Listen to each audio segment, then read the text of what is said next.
the floor to Nina Gourianova, representing Northwestern University, Evanston, Illinois, and her subject is The Paradox of the Shchukin Collection, Old Believer Roots and the New Western Art.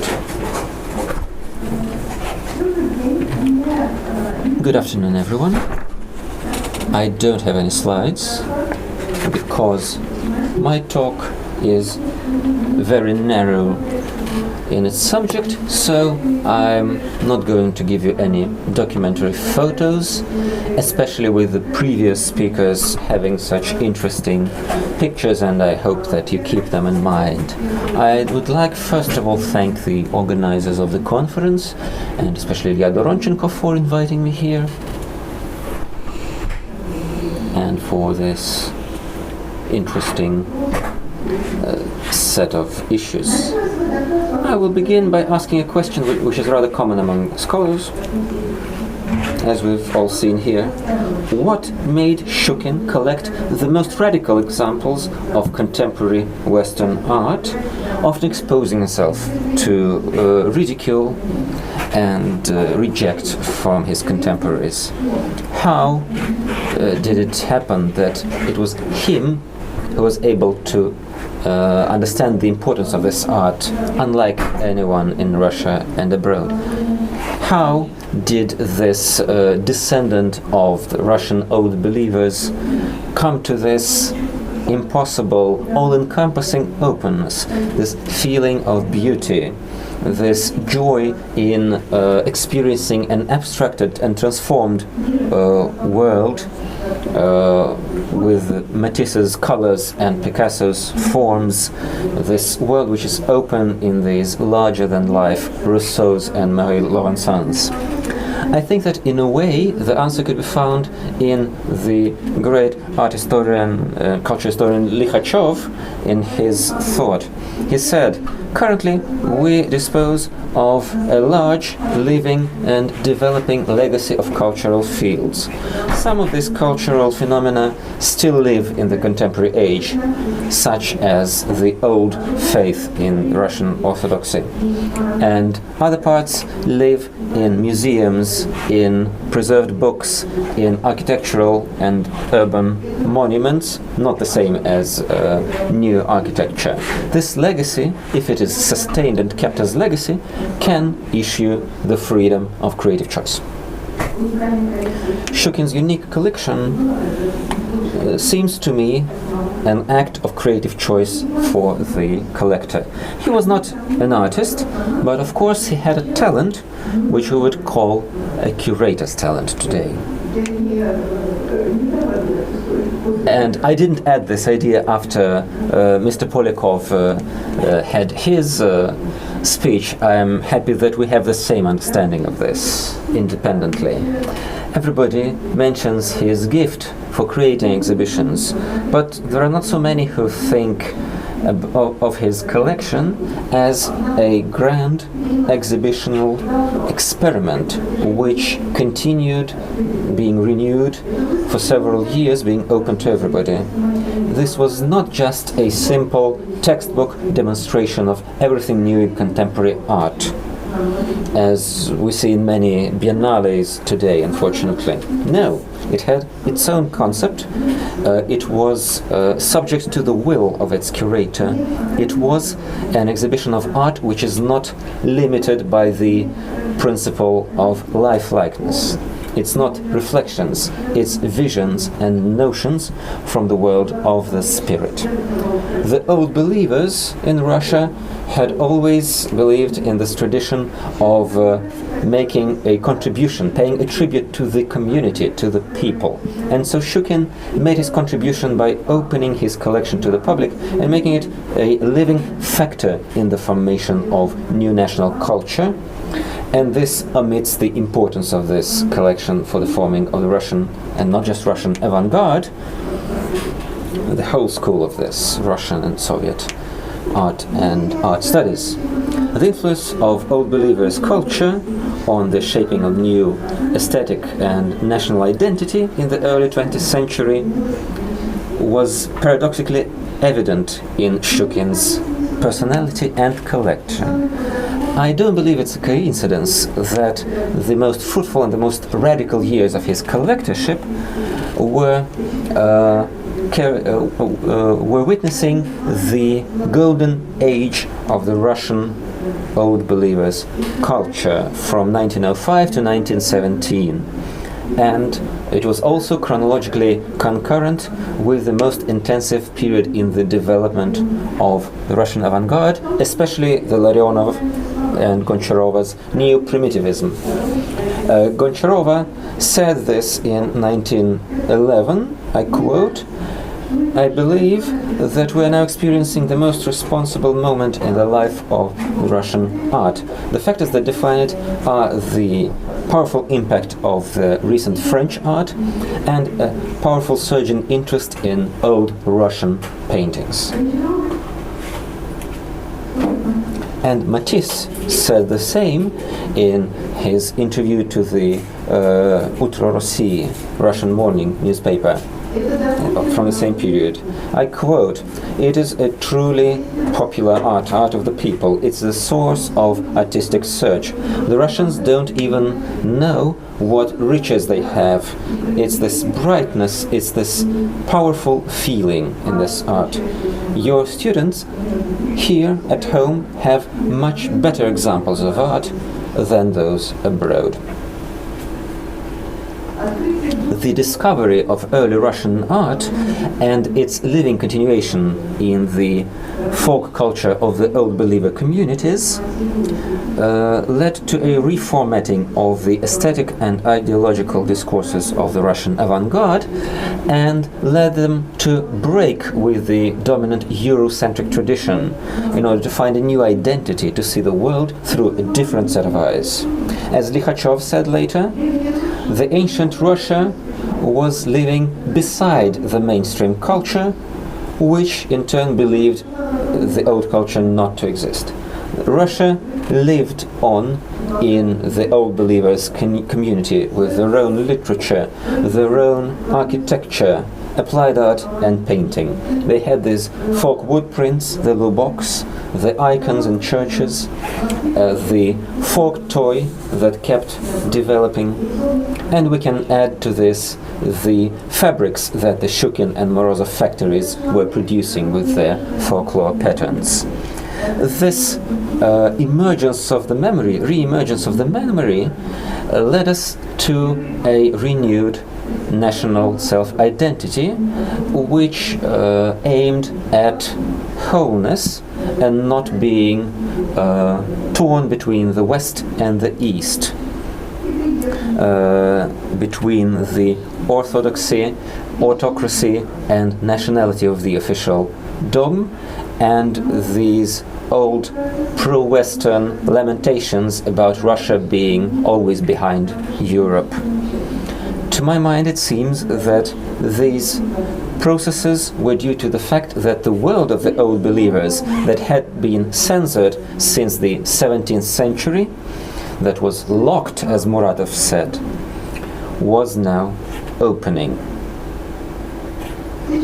In 1906, after new manifestos on religious freedom, the Emperor Nicholas II issued a decree on Old Believers communities and their rights that covered all the Old Believers churches and other sects that were separated from the official orthodoxy. Now they got the right of religious freedom, of printing religious texts, of having the priests' clothing and religious processions. And their communities could also now be registered as legal entities and could own property. By the end of 1905, a committee for supporting Russian icon painting published the first volume of the illustrated icon guide, that had been censored before because it showed the old believers' styles and gestures. And in 1909, the museum belonging to Ilya Ostroukhov was opened that featured ancient icons. And in February 1913, there was this famous large exhibition of ancient Russian art dedicated to the Jubilee of the ruling dynasty. And so, in this age, a breakthrough was possible in considering this spiritual and aesthetic tradition of the medieval Russia that was developed by such people as Muradov, Punin and Aynalov, as well as early avant-garde painters such as Kandinsky, Larionova and Goncharova. And this discovery of medieval Russian icon in the early 20th century was the largest discovery in global art in the 20th century, as Viktor Bychkov has put it. In order to understand the scope of this discovery of an alternative artistic tradition, its importance for the new Russian culture, for its new identity, it would be useful to compare the late 19th century idea of Russian icon and today's idea of this art, and they're completely incompatible. Today, when we think about icons and ancient frescoes, we think about the Novgorod, Pskov, Vladimir and Moscow schools of the 12th to 15th century, and the first name that we think about is Andrei Rublev. But these ancient frescoes had never been part of churchly or public aesthetic discourse as masterpieces of art before the turn of the century. And Rublev was almost unknown, as were other icon painters, before his Trinity was discovered in 1904-5. It was Simon Ushakov's icons from the late 17th century, with their clumsy combination of tradition and naturalism, that were thought the best ancient icons in the late 19th century. This protest against those newer styles of icon painting that came to Russia with the interest in Western styles of painting and with the spread of westernized schools that influenced Russian secular painting very positively, but not so much the religious painting. This protest was fascinatingly expressed by Avakum, the famous preacher, in one of his dialogues from the 17th century. It is a dialogue on icon painting. He protested against the new school painters who paint Christ the Savior with a fat face, with a red mouth, with curly hair, with thick arms, with fat fingers and fat shins, and very fat like a German, only lacking a sword on his belt. And it was written, said the preacher, using the flesh as an example, because the heretics love the flesh and hate the higher mysteries. It's all due to the patriarch Nikon, the mad dog, because he wants them to paint lifelike. And I think this word lifelike is very relevant to the age of Shchukin, of Matisse, of the avant-garde. Since better than anything else, it shows the complete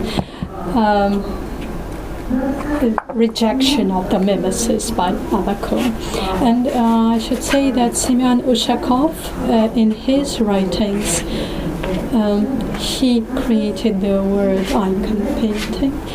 He stresses that painting as a mirror should reflect life, while Avakum was looking for something completely different, for other definitions to the icon painting.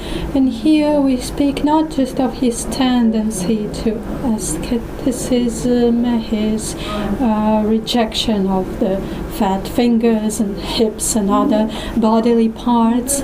No, it seems to me that the idea here is rather that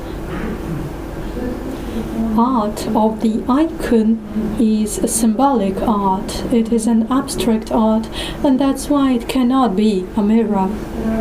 And the old believer tradition and this idea of the rejection of the mimesis, the rejection of the lifelike, was very deeply rooted.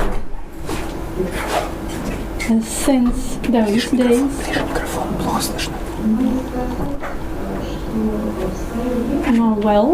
I should say that in that time, the census took the Goncharovan's Evangelists off the wall in March 1914, and this was a scandal. It was returned in a couple of days, but a paper article was the beginning of this scandal, which I quote: "All the blasphemous paintings shown here should be immediately removed from the exhibition. We should not allow depicting the saints as green dogs, shining landscapes, and other cubist nonsense. The Mother of God's face is distorted. The eyes and the nose of the Holy Child are turned on the side. We should not allow this distortion." However, the painting was returned back to the exhibition, and the article from the Den newspaper wrote about this, and I quote: "The censor from the Alexander Nevsky Church not only found a blasphemy in these paintings, but rather saw the elements of a style close to the ancient icon that is so valued in the artistic and spiritual world today. So these attacks on the avant-garde, be it Matisse or Goncharova, from the press and in the diaries of their contemporaries and from other artists, were so reminiscent of the attacks of Simon Ushakov on ancient icon painting." Well, he wrote that the shapes of these sacred persons were looking so funny, that as if all the saints were so thin and so dark in complexion. So this is a very interesting correlation of the two views on art and its place in the world. So by 1917, Viktor Vesnitsov, who was rather distant from the avant-garde circles, connected the late 19th century to the complete decline of tradition and the end of the creative period of our old national icon painting. Vesnitsov, in his report on Russian icon painting that he prepared for the Council of the Russian Orthodox Church in 1917, he names the Russian icon painting the national art. He displays this shift in paradigms of the Russian society. I quote: "Russian icon painting did not only separate itself from the Byzantine, but became the national art of the Orthodox Russian people." And he also noted that our old believers were the ones that took special care of the artistic ancient icon painting, and we should be deeply grateful to them. And so it was in the 905 and the 1910s that the history of art of Russian painting was rewritten to a bigger extent due to the activity of the old believer collectors and to the new generation of artists and art historians who associated themselves with modernism and avant-garde. The tragic consequences of Patriarch Nikon's reforms and of the Moscow Council,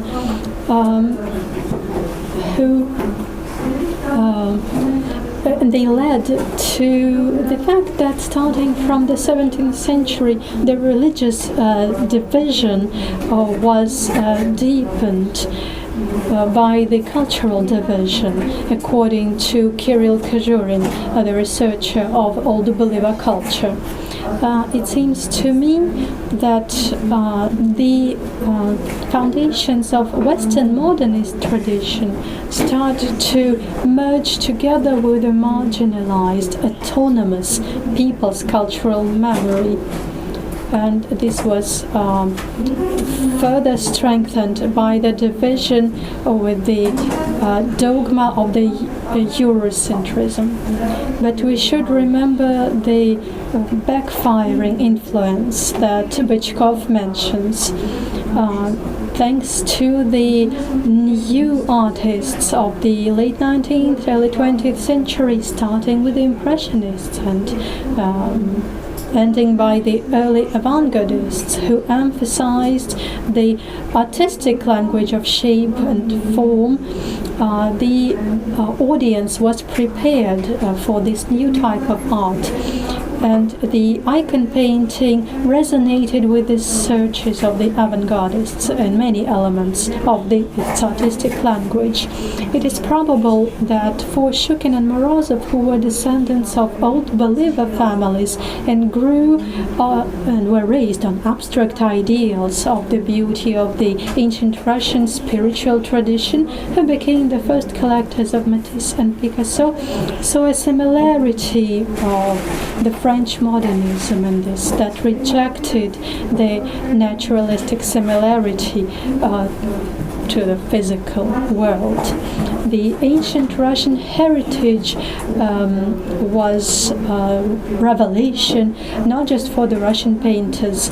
Matisse, invited by Sergei Shchukin to Moscow in 1911, wanted to see all the available collections of the ancient icons. And in the interview to Moscow newspapers, he said, "This is the true big art. I'm in love with their simplicity, and this is more precious than Fra Angelico to me. These icons, as a mysterious flower, reveal the soul of the artists who painted it, and we should learn from them to understand art. This is primitive, this is true art of the people." For Matisse, the old Russian icons were interesting by their formal and stylistic categories of the artistic language, which was similar to his own search of the abstract in art. However, if Gauguin, Matisse and Picasso were looking for sources of new art and exotic for the European of their time lens, and they discovered foreign traditions of Africa and Polynesia and Russia. In the case of Matisse, apart from them, for the Russian people, this aesthetic journey was the return from the European vacation within their own history. Thank you.